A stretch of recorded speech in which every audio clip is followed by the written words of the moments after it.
So in this video, we're going to look at the fifth promotional tool, which is direct marketing, and we're going to look at some of the ethical issues that go along with direct marketing. So by the end of this video, you should be able to identify and discuss the different direct marketing forms, and you should have some overview of the public policy, the kind of laws and so on that are a response to the ethical issues that are presented by direct marketing. So let's start by thinking about direct mail marketing. What is it? Well, we've all seen this. It's when a company sends out an offer or an announcement or a reminder or anything else really directly to a consumer, directly to a person at a particular address. Now that could be a physical communication through your post box, or that could be an email. But either way, it's something pretty tangible that creates some kind of a connection with customers. And for many businesses, this is an effective component of a much bigger, much broader marketing campaign. So it's part of an integrated campaign that might also include advertising and public relations, sales promotions, those kinds of things. But this kind of direct mail marketing is direct, and so therefore it's personalized. And in theory, at least, it's sent to customers who want to receive it. Although we all know that that's not always the case, it should be sent to those customers who want to receive it. So that direct mail marketing can take a number of different forms, one of which is catalog marketing. And this may be a bit of a mystery to some of you guys who may not have seen much in the way of catalog marketing, but it is still out there. What we're talking about here is either print or video or even digital catalogs, so collections of sales information that are mailed to selected customers, or perhaps they're made available in stores, or perhaps presented online for us to download. So if it's online, that obviously eliminates print and mailing costs, and it means there's no space constraints. And you can have a broader assortment of presentation formats. The other benefit of having this catalog marketing online is that we can go from looking at a product straight through to actually buying it. So there's that real-time merchandising capability, and businesses can adjust their prices instantly. And if you remember last week, we talked about dynamic pricing, and that can be built into these catalogs. But even in this digital era, we still see some printed catalogs. And in fact, they're thriving in many industries, such as home furnishings, as the example here of the IKEA catalog shows us, but also for holidays and things like gardening. Printed catalogs are still a very popular way for firms to communicate with their customers, perhaps particularly their older customers. So catalogs are one example of direct marketing. Another example is telemarketing and that kind of direct response television marketing. So when we talk about telemarketing, we're really talking about selling directly to customers using the telephone. So that might be people sitting in a call center, making calls out, or it might be us actually phoning a company and talking to someone in the sales department. So those calls can go both ways. Of course, governments are responding to this phenomenon because many of us now feel that we're inundated with telemarketing calls and we want to be able to stop it. So governments are getting involved in that, and we'll come back to that in a moment. Alongside that telephone marketing or telemarketing, there's also this direct response television marketing. And we've all looked at shopping channels, I'm sure, on TV, where you can watch something being sold, you can phone in and you can bid for it or buy it right there. So it's a kind of interactive TV advertising. But again, it's direct marketing.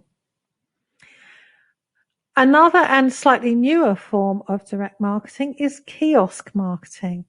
We're all becoming more and more familiar and comfortable with buying things digitally, buying things without interacting with people. And that's given rise to these electronic so-called kiosks that we see sometimes in shopping malls or in street corners, where we can go to a machine, we can find out information about a product or a service, and we can actually buy the product we're looking at right there and right then. So these are smart kiosks. They've got embedded computers, they're wireless enabled, and many of them can even recognize us and check our identities. So this is an example of a kiosk which is situated inside a store, and this helps customers within the store find and buy the products that they want to do on the spot. They don't have to go to the checkout. They can browse through this kiosk, through this computer, and they can actually buy from it as well. So we've looked at a number of different types of direct marketing, and we said at the beginning that direct marketing can bring with it problems, and that's what we're going to look at now, the public policy issues that come along with that direct and digital marketing. And I think we're all familiar with these. We're familiar with becoming irritated by constant approaches, whether it's phone calls, whether it's spam in our mail, whether it's things coming through the letterbox. And alongside that irritation with that overwhelming quantity of marketing, we also become more and more concerned as consumers that we might be being deceived and we might be being defrauded, because that is happening quite a lot. There's a concern also for our own privacy. We worry about our identities being stolen and people using our personal details for other things. So there has arisen over the last few years a very strong need for governments to act. So we're bombarded, aren't we, with long, loud, insistent TV commercials. Our mailboxes get full up with spam. We feel sometimes that we're taken advantage of, that we're encouraged to buy there and then. And as I said, we're worried about all those possibilities of deception and fraud. And we're worried perhaps most of all about our privacy. We're constantly giving out our information over the internet, but we want it to stay with the companies that we've given it to. We don't want it to be passed on elsewhere. So what's happening about all these things? Well, governments across the world are taking action on this. Most governments, many governments, have set up lists that consumers can subscribe to. So for instance, in the UK, there's a service called the Telephone Preference Service. I can sign up to that telephone preference service. I can put my phone number on it, and that should stop me getting spam calls. So businesses who are found to contact people who are on that list can be prosecuted. It's not 100% successful, but I think it does cut down the amount of calls that you have. There's also anti-spam legislation that aims to cut down the amount of mail coming into our mailboxes. We're not sure how successful that is, I have to say. And there are all kinds of laws in different countries that try to give more control to consumers over how our information is used. So in the UK, for example,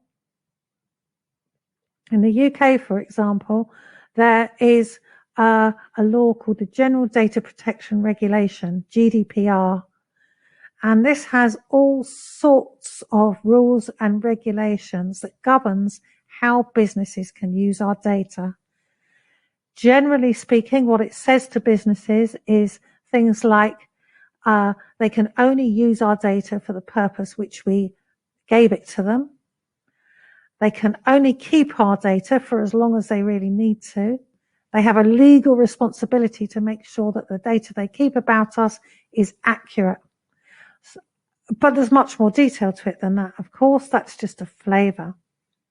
Also in the UK, we have an office called the Information Commissioner's Office, or the ICO. And this is a government department within the UK that polices online privacy.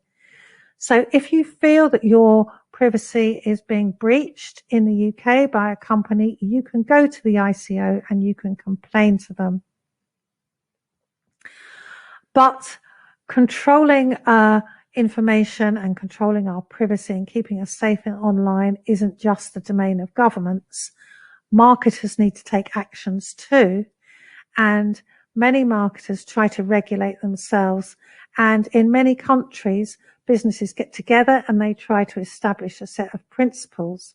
So, for example, in the USA, you can see that the industry has got together and they have created this blue icon, which says that they've signed up. The company who used that icon has signed up to a set of principles that says they will protect the information that they've got and they will protect our privacy. So that's businesses regulating themselves. We're also really concerned about privacy rights for children, and many online companies are trying to deal with that. So companies can take their own actions, and they should, and in fact, the law requires them to take their own actions. But many businesses will go beyond that with their own security measures and with industry-wide measures. So in summary, we still have quite a lot of those traditional through the letterbox direct marketing tools, which are still quite heavily used, whether it's over the telephone or at our doorstep. But we're all concerned because we know that direct marketing is often associated with aggressive and not always honest tactics of some of those direct marketers. And that causes us problems from irritation to fraud or to invasion of privacy. And so as a result of that, there has been a need for action from government and from industry. And in fact, there has been action from both of those places. And we will see as the online world gets more and more important commercially, we'll see that action evolve and get stronger. Okay, we're going to finish there. There are a few questions for you to answer.